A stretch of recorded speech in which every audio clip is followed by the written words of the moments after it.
தேவையானது ஒன்றே, மரியாள் தன்னை விட்டு எடுபடாத நல்ல பங்கை தெரிந்து கொண்டாள்.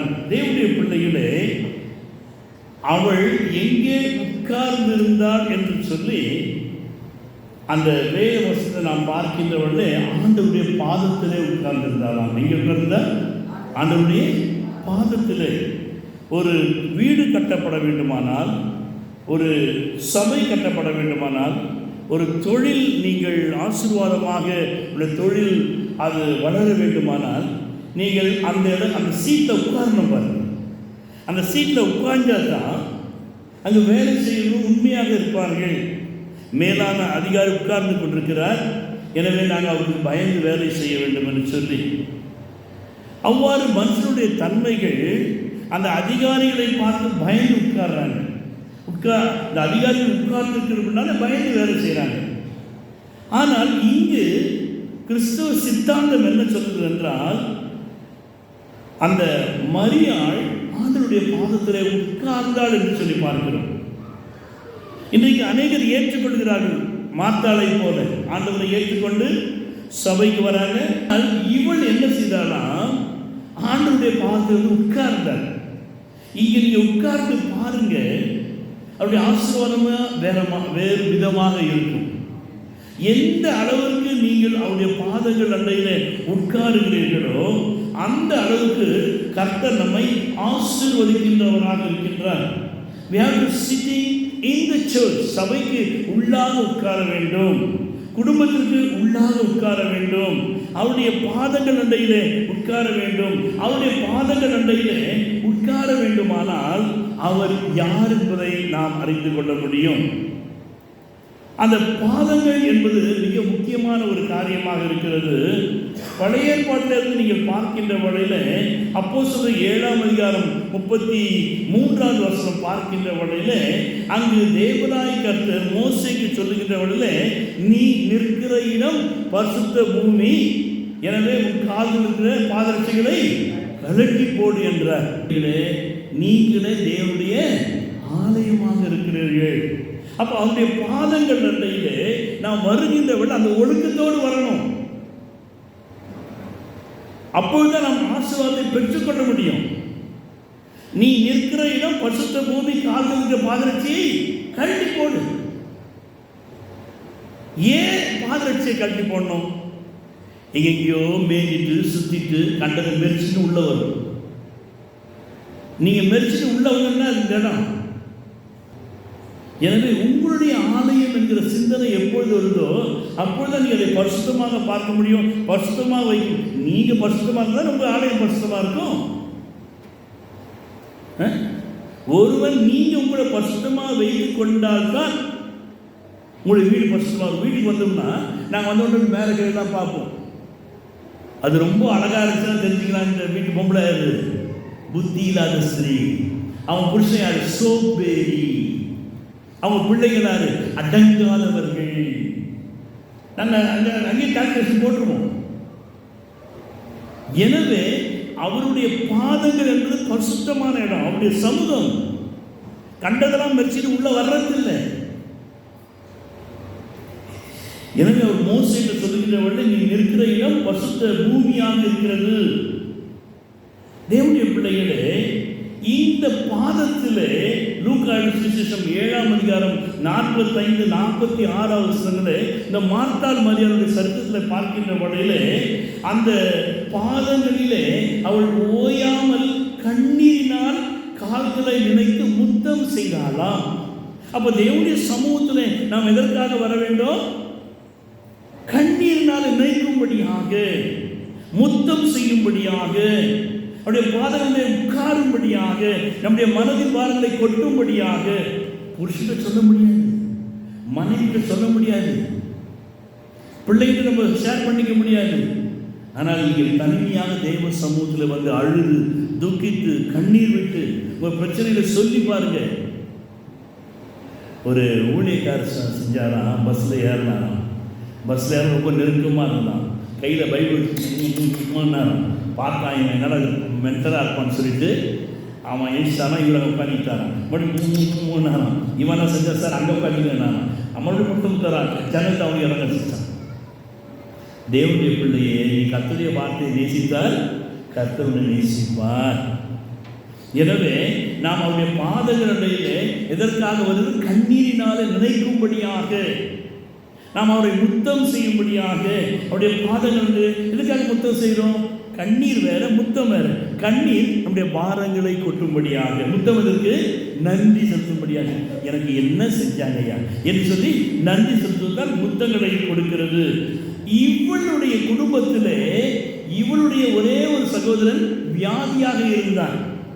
ஆனால் ஆண்டவராக இயேசு என்ன செய்யலைங்க, அந்த வீட்டுக்கு வரல. பாதங்களில் உட்கார்ந்தவள் தான், அவருடைய சகோதரி அவருக்கு வேண்டிய சமையல் செய்து கொடுத்தவர் தான், ஆனால் அங்கு வரவில்லை. 2 நாள் கழித்து அந்த வீட்டிலே ஒரு மரண ஓலத்துக்கு பின்பதாக இயேசு வருகின்றார். ஆண்டவரை தேடுகளுடைய வீட்டிலேயே என் ஆண்டவர் லேட்டா ஆசீர்வாதம் கொடுக்கிறார்னா, நம்ம ஏனோ தானோ என்று சொல்லி நாம் கடவுளை தேடுவோம் என்றால், நாம் ஆண்டவரை கேட்கின்ற வழியிலே அவரை எப்படி செய்வார்? மனுஷனை போலதான். இதிலே அழைக்கிறீர்களோ அதிலே அழைக்கப்படும்.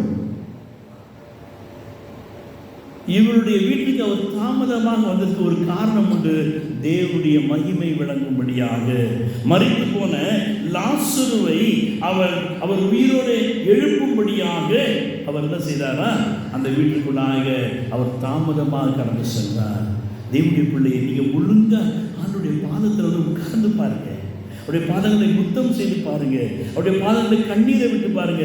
உங்க வீட்டில் எந்த பிரச்சனைக்கு பதில் உடனே வராவிட்டாலும், அது தாமதமாக வந்தாலும் அங்கு தேவனுடைய மகிமை வெளிப்படும். நீங்கள் நினைப்பதற்கு மேலான அற்புதங்கள் அங்கு செய்யப்படும். எனவே நம்முடைய பாதங்கள் அடையிலே உட்கார வேண்டியது அவசியமாக இருக்கிறது. ஆண்டவராக இயேசு என்ன செய்தார்? பாதங்களை கழுவினார். ஒருவருடைய காலத்தில் அவர் சொன்னார், கழுவினார். தாழ்மையை குறிக்கிறது. அப்போ தேவனுடைய சமூகத்தில் வருகின்ற வழியிலே நாம் நம்மை தாழ்த்த வேண்டும். இன்றைக்கு அநேகருக்கு பெருமையின் ஆவி உண்டு. நான் பெரிய ஒரு ஆஃபீஸர், நான் இங்கே சர்ச்சில் இப்படியா இருக்கேன், அப்படியா, எப்படியா இருந்தது, நான் எப்படியாக இருக்கணும், நான் பெரிய ஒரு பிஷப்பாக இருக்கலாம், ஆயராக இருக்கலாம், யாராக இருக்கலாம், ஆனால் மண்ணு தாங்க. உள்ள இருக்க மூச்சு விட்ட போனா போச்சு, நோ பேச்சு, அவ்வளோதான். ஐயா சொல்ல மாட்டாங்க, பணத்தை எப்போ எடுப்பீங்கன்னு கேட்பாங்க. தேவனுடைய பிள்ளைகளே, எனவே நாம் ஒருவருடைய கால்களை ஒருவர் கழுவும்படியாக வெளில நிற்கிறவங்க காலம் என்ன செய்யணும்?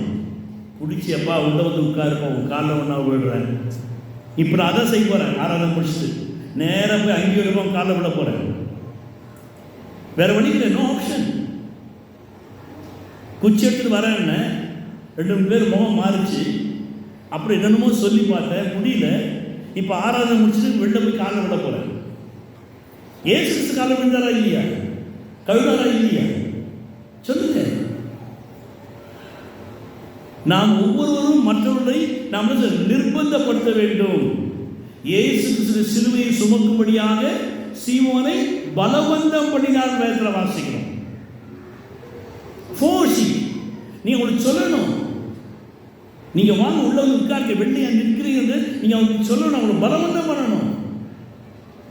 அப்பொழுதுதான் அவர்களும் ஆசீர்வாதத்தை பெற்றுக்கொள்ள முடியும். இந்த பாதம் என்று சொல்லுகின்ற வழியிலே ரோமன் சாப்டர் 10:15 வாசிக்கின்ற வழியிலே சமாதானத்தை கூறி நற்காரியங்களை சுவிசேஷமாக அறிவிக்கின்றவருடைய பாதங்கள் என்று ஏசாயா 52:7 பவுலுக்கு காண்பிக்கிறார். அப்போ சுவிசேஷமாக அறிவிக்கின்றவருடைய பாதங்கள் அழகா இருக்கும். நிறைய பேர் கால் நீக்கிட்டு நடக்கிறாங்க, இப்படி நடக்கிறான். காரணம் ஏன்? உன் காலில் என்ன சுவிசேஷம் இல்லை? சமாதானம் என்கிற சுவிசேஷம் இல்லை. சமாதானத்தின் சுவிசேஷம் என்ன? வெளியில் இருக்கவங்களுக்கு உள்ள வாங்க என்று நீங்கள் அவர்களை அழைக்கணும், அவங்களை இழுத்து வரணும், அவங்கள பலவந்தம் பண்ணணும். இதான் சமாதானம். நீ வெளியில் இருக்க வரைக்கும் என்ன கிடையாதுங்க? சமாதானம் இல்லை, சந்தோஷம் இல்லை, நிம்மதி இல்லை. எனவே இப்படியெல்லாம் நம்ம பலவந்தம் பண்ணுவோம் என்றால் என் ஆண்டவர் என்ன செய்வார்? அந்த இடத்துல ரெவலேஷன் சாப்டர் 3:9 வாசிக்கின்றவர்களே, உன் பாதங்களுக்கு முன்பாக வந்து பணிந்து நான் உன்மேல் அன்பாய் இருக்கிறதை அறிந்து கொள்ளும்படி செய்வேன். யார் யாரெல்லாம் உங்களுக்கு விரோதமாக இருக்காங்க பாருங்க, அவங்களாம் இந்த மாதத்தில் உங்கள் பாதத்தில் வந்து விழுவாங்க. ஆமே. ஏன்னா ஆண்டவர் மீது அன்பா இருக்கார். ஏன் அன்பா இருக்கார்? நீங்கள் அவருடைய பாதங்கள் அண்டையிலே வந்து அமர்ந்து கண்ணீர்னாலே நினைத்து முத்தம் செய்து கொண்டிருக்கின்றோம். எனவே தேவனுடைய பிள்ளைகளே, இப்படி நாம் செய்வோம் என்றால், இப்படி நம்முடைய பாதத்திலே விடுவோம் என்றால், ஆண்டவரும் ஒரு வாக்குத்தத்தம் கொடுக்கிறார். 91வது சங்கீதம் 12வது வசனம் சொல்லுது, உன் பாதம் கல்லில் இடராதபடிக்கு உன்னை தங்கள் கைகளில் ஏந்தி கொண்டு போவார்கள். அப்படி எழுதியிருப்போம் அதே சமூகம். உன் வழிகளில் எல்லாம் உன்னை தூதர்கள் காத்திடுவார். உன் பாதம் கல்லில் இடராதபடி தங்கள் கரங்களில் ஏந்திடுவார். உன் பாதம் கல்லில் இடராதபடி தங்கள் கரங்களில் ஏந்திடுவார். அவர் சட்டையின் கீழடை கலம் புகவே தம் சிறகுகளால் மூடுவார். அவர் சட்டையின் கீழடை கலம் புகவே தம் சிறகுகளால் மூடுவார். தகப்பனுடைய பாதங்களிலே உட்கார்ந்து கண்ணீர்னாலே நினைத்து முத்தம் செய்து நீர் கொடுத்த அந்த ஆசீர்வாதங்களாலே நற்கந்த தைலங்களாலே சபையை உம்மை அலங்கரிக்கும்படியாக தம்முடைய பிள்ளைகளை நினைவு கூர்ந்த மாதிரி ஆசிரிக்க வேண்டுமாய் இறைவன் இயேசு நாமத்தில் வேண்டிக்